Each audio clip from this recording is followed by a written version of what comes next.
Good afternoon, and thank you for tuning in to the first installment of the TNT Sports Show. I'm Travis David, and this is Terry Schwinghammer. First, before we get started, we just want to give thanks to J7 Sports Bar and Grill for hosting us and also sponsoring the show. Some of the weekly specials they have here, they have started a new wing special, all-you-can-eat wings for $11.99, boneless or traditional, and you also get a side of fries. And then they also have a pretty good special on Wednesday nights, 10-ounce New York strip with a side for $8.99. Just kind of get things started off today. Just let Terry talk about the big Linton and Sullivan football game on Friday night. Okay. Well, Coach Brian Oliver himself said that he was surprised by the outcome. I didn't see a 4-touchdown margin of victory heading into it. Although I did talk to Charlie Carazia before the game started, and he said 3 touchdowns, so I was kind of like take a wait-and-see attitude about that. I mean, obviously with Sullivan winning last year, you know, in a last-minute come-from-behind win, you gotta respect Sullivan, and so, you know, Oliver said, like, the keys to the game after the game, they got pressure on the quarterback. The line did its job, and that's pretty much summed up the game. They established the running game, and that was able to keep Sullivan's offense off the field. So, In your opinion, do you think Sullivan just didn't play well, or just kind of give a credit to Linton for taking them out of their element, or what do you think was the key there? I think it's the latter. I think, you know, Linton just kind of took them out of their element, maybe imposed their will on them a little bit by, you know, an establishing ground game, keeping them off the field. I thought it was a big play in the first quarter. Sullivan had a pretty long drive going, both in terms of yardage and time off the clock, and Tyler Muir broke up that pass in the end zone, which, you know, if that goes for 6, maybe it sets a different tone for the first half. You know, it's impossible to say. Any player surprise you on either side? No, not really. And it because the guys Linton has, they're proven veterans. You figure if they show up and play well, they're going to pretty much do what they did. So I can't say that surprised me either. You know, can't say I was surprised by any of the performances of Linton's players. Do want to give credit to Ian Fonseca, one of the offensive linemen, and it seems like that shorter, quicker line they're going to, and the different offensive set they're running, seems to be working so far. The coaches, the different, you know, assistant coaches, position coaches, all that, each took a turn speaking to the team after the game, and unfortunately I can't remember which coach it was, but he said, you know, Mitch Eberhardt ran for 200 yards tonight, and every one of those yards he was running behind Ian Fonseca, 5'6", 150 pounds, and then the coach said, doesn't matter what the size of the dog in the fight is, it's the size of the fight and the dog. So I want to give a shout out to Ian for last week's performance. And I had the Miners in week 1 against Speedway, and I was just really impressed with just the running attack of Linton. Just it seemed like they got 3 or 4 backs that can just they had 3 guys over 100 yards, so just it seemed like they're the real deal running the ball this year. Mm-hmm. And it's the thing about the program here is the coaching staff, they'll adjust their style of play to the personnel they have. A few years ago when Austin Carazia was quarterback, they ran more of a pro-style offense, and now they're back to the pulling guards and the offensive line, the smaller, quicker line, a lot of misdirection plays. So, yeah, they'll adjust their game plan and their style of play to personnel they have. They do a good job of that. And also credit to the Miners for, obviously this is probably the biggest game on either Sullivan and Linton's schedule every year, but in 2 weeks they got the big North Vermilion game lined up, so just credit to them for not overlooking, you know, a Sullivan team and looking ahead to that week 4 matchup. Yeah, I don't think that Linton team or Sullivan team is ever going to overlook each other. It's just too big the game's just too big a deal every year. I'm assuming probably a pretty good crowd Friday night. Yeah. as far as the crowd atmosphere, I didn't really notice it because I was so busy keeping track of statistics, and I just didn't really notice what was going on behind me. But Moving forward, just maybe just talk about some of the things going on in volleyball and cross country and all that. okay. I think we're going to learn just a little bit more about some of our volleyball teams this week because there are some big matches coming up. You've got Linton and Clay City on Tuesday, and then Bloomfield hosts Sullivan on Thursday, and then Linton goes down to the Fire Eve Invitational Saturday. So I think we're gonna learn something about some of these teams. I think.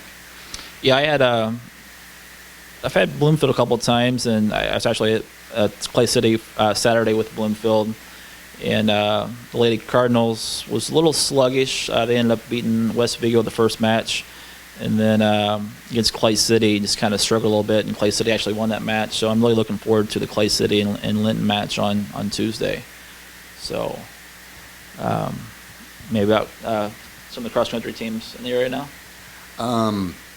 Well, I think we've got 4 boys teams that are pretty good and 3 girls teams that are pretty good. And just as was the case last year, there's every school's got a lot of good individual runners. Most of them are coming back from last year. There weren't a whole lot of seniors on a lot of the teams. And it's gonna, the county was real competitive, and the conference is gonna be a real competitive meet. And there may be as many as a dozen runners advance to the regional or maybe even the semi-state from this area. Yeah, I was over at the county on Thursday and was really impressed with the Eastern Green girls.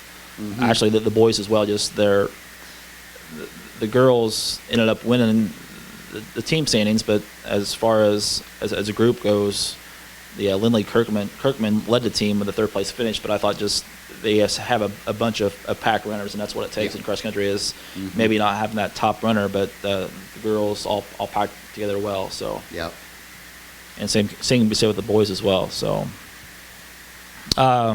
he was over at WRB on Tuesday for the soccer team, so just maybe talk about how they looked and everything with that. They look better than they did last year. They've got some more. They still only have 12 players.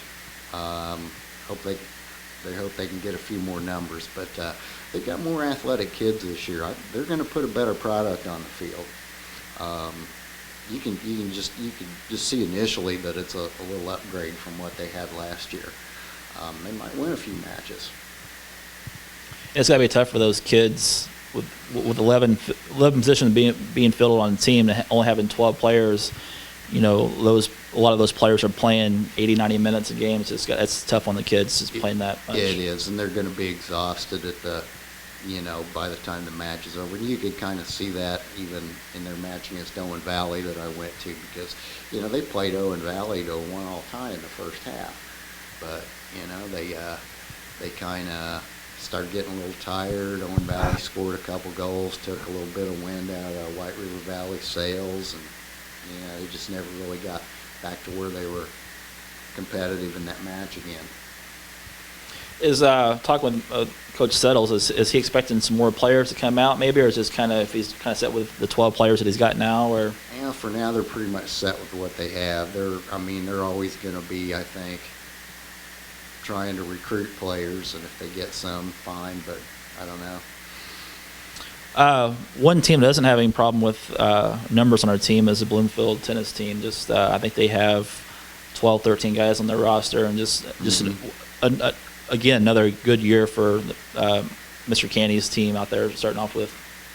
Yeah, well, that's when you've got an established program and you've got a coach with a reputation like Mike Canny has. Kids want to play. They want to be part of that program, and with his coaching and then with the interest in it they have, the kids work on their games, and it's no surprise why they're good year in and year out. Then kind of the opposite of that is Linton has some good numbers there, but they got a lot of youth on the team. And WRV, their tennis program's got 7, I think, but a lot of youth on that team as well. Yeah. Yeah, Linton's got 5 freshmen this year, and if they stick with tennis, they could eventually be pretty good because they're athletic kids. Most of them are basketball players that played on the junior high team. They're going to play freshmen. Maybe a couple of those kids will play on the varsity some. And moving forward to the girls golf program, just a shout out to the Linton girls team for getting their first win on Wednesday over Eastern Green. They shot their best score of the year, and they shot a 203, excuse me, and edged Eastern Green by 1. So just exciting to see the girls get their first win and just see them and being happy and showing excitement out there on the course. Yeah, that was great to see them get a win, and you mentioned in your write-up about the home course advantage. We talk about home court advantage or home field advantage, but yeah, there's a home course advantage to Phil Harris, knowing, like, for example, on an 8th hole, I don't think it really occurred to them that they could hit it into trouble there until they actually did it. Yeah, in talking to Eastern Green's coach, Brittany Andrews, she'd mentioned that all of our girls actually went into the water on number 8. And ultimately, that cost them the match. Yeah. Moving forward, we'll go Athlete of the Week, just some nominations that you think would be considered for Athlete of the Week this week. Okay. I've got Jeff Graham from Eastern Green, the quarterback, 17 and 27 passing for 263 yards. He also had 124 yards on 26 carries in the North Knox game. Caleb Hamilton, 8 receptions for 164 yards against North Knox. It's the first year Caleb's played football, and he's just a sophomore. Mitch Eberhardt, 235 yards against Sullivan on 19 carries. And I think we should also mention our 2 individual winners from the Greene County Invitational, Allie Workman on the girls' side and Clay Reynolds of Shakamak for the boys. Yeah, just a couple quick points on the 2 cross-country runners. Clay Reynolds, I know a lot of talk was about how him and Jansen Franklin was going to battle for the county, and they were neck and neck all 3 laps, and Clay finally made his move there in the last mile and ended up winning by 29 seconds. But that was a good battle. Mm-hmm. I expect him to battle all season long. Yep. And then Allie, she actually the week before in Terre Haute, she got out-kicked in the last 800 meters and ended up getting second, and that kind of fueled her. And we talked about it over Twitter that weekend about how much we thought she would win Thursday by, and she was actually battling sickness all week last week, so maybe that played a part in only winning by a minute. I kind of joke about that, but she looked good and especially battling sickness all week. So. And then as far as the Eastern Green kids, I was over at the game Friday night and it was my first time looking at them this year, and was really impressed with Jeff Graham, just the way he ran the offense, and a dual kind of like a Tyler Mueller at Linton, just a true dual threat with his arm and his legs. And then you'd also mention Caleb Hamilton, his first year, he made some spectacular plays. Couple on 3rd and long plays that got them going, and I was really impressed with the way he approached the game as well. I'd like to see Eastern Green break through and get the first winning season in program history this year. They're well on their way. So, anything else on maybe talking about some schedules coming up this week that you've got? Okay. Well, we pretty much talked about what's coming up in volleyball this week, and said there's going to be some really interesting matches. By the way, WRV won 3 matches in their tournament down at Mitchell this past week down at Mitchell. They beat West Washington, Mitchell, and Orleans. Looking ahead to Linton and Clay City obviously is going to be an interesting match, and then the same if they happen to play Bar Eve at that Bar Eve tournament, that'll be interesting too. But the thing too is though, if in that round robin format where they're just playing 3 sets, 3 sets, and one of them's an abbreviated set to 15, if it goes 3 sets, it's possible a team could lose 2 out of 3 in that format. But if it was a regular 5-set match, maybe that team comes back and wins. So it won't tell you everything about a team, but you'll kind of get an idea of how the teams stack up against each other talent-wise. So. Sticking with the volleyball theme, obviously, I'm excited to see how Linton and Clay City match up on Tuesday night here in town. But also the next night, Bloomfield's got a very talented North Central team in volleyball. Yeah. Oh, yeah. In the I got the pleasure of seeing Caitlin Kennedy play last week against Shakamak. And I think that's going to be a good battle, just watching how Bloomfield handles her. So that should be a good match as well. Yeah.